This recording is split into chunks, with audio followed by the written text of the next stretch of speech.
की प्रेरणा कि मैं यहाँ पर पहुंचने वाला, और जो मैं यहाँ पर आ गया हूं तो निश्चिंत रहो। वैसे मेरा स्वभाव पहले बता चुके कि किसी गृहस्थ घर में कितना समय बिताते हैं, गोदोहन मात्र, लेकिन तुम्हारे आत्मकल्याण के लिए 7 दिन 7 रात तक यहाँ पर बैठूंगा और दिव्य भगवान की कथा में श्रवण कराऊंगा कि जावत चंद्र दिवा करो, जब तक पृथ्वी पर सूर्य रहेंगे, जब तक चंद्रमा रहेगी, तब तक हमारा तुम्हारा संवाद चलते रहेगा और लोग इनके शरण में आकर के अपना आत्मकल्याण करते रहेंगे। बोलो तुम्हारे मन में क्या संशय है?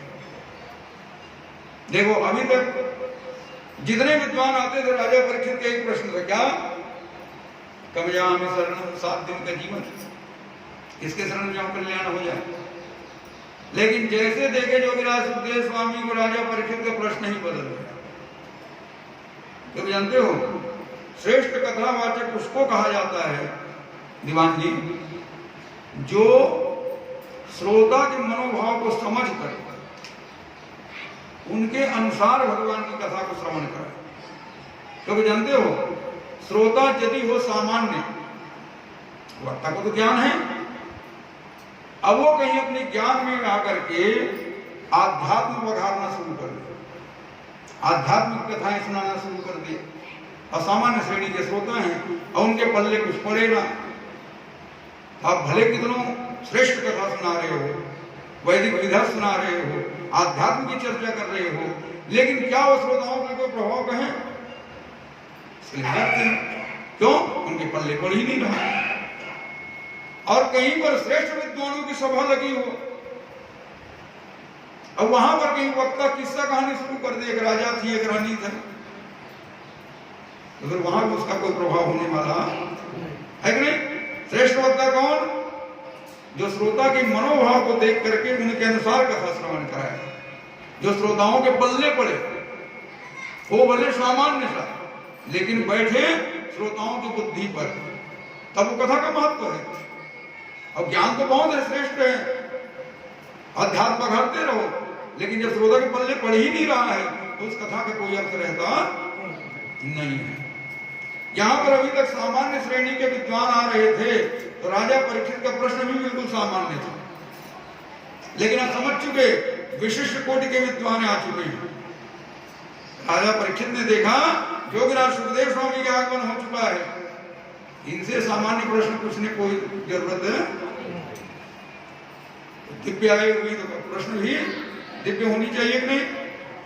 राजा परीक्षित उठ करके खड़े होकर के नर देवे ने पूजितम, जोगीराज सुखदेव स्वामी की इसी पावनतम वट वृक्ष के नीचे यथोचित पूजन अर्चना की।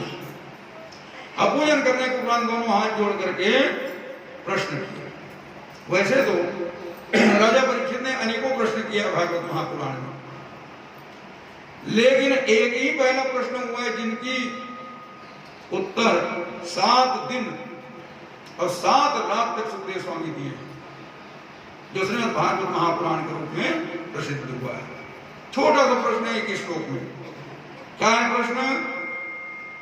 अतः पृच्छामि संसिद्धि योगिनां परमं गुरुम्। एक श्लोक का 2 चरण निकल गया, प्रत्येक श्लोक में 4 चरण होते हैं, 2 चरण निकल गया, अभी प्रश्न शुरू नहीं हुआ है, ऐसे संबोधन हो रहा है। अतः पृच्छामि संसिद्धि, हे सिद्ध पुरुष, आप योगियों के परम गुरु हो, मैं आपसे प्रश्न कर रहा हूं। ये संबोधन है, प्रश्न है, संबोधन निकल गया। नीचे के 2 चरण में प्रश्न हुआ, क्या? पुरुषे जदकार्यं म्रियमाणस्य सर्वथा। संसार में पुरुष अर्थात मानव जाति किस कार्य को लेकर के आई है? पूर्णस्य जद कार्यम म्रियमाणस्य सर्वथा। हम लोग संसार में आए हैं, सब आए हो कि नहीं? किस काम को लेके आए हो? जन्म लेते हो अलग अलग घरों में, और जैसे जैसे घर में जन्म लेते हो वैसे वैसे आप लोगों का मंजिल तय होता है कि नहीं। बाल्यावस्था में नन्हे से बालक हो, मंजिल क्या बनता है जी? चलना सीख जाओगे, बहुत बड़ी बात है कि नहीं। भगवान ने कृपा किया, चलना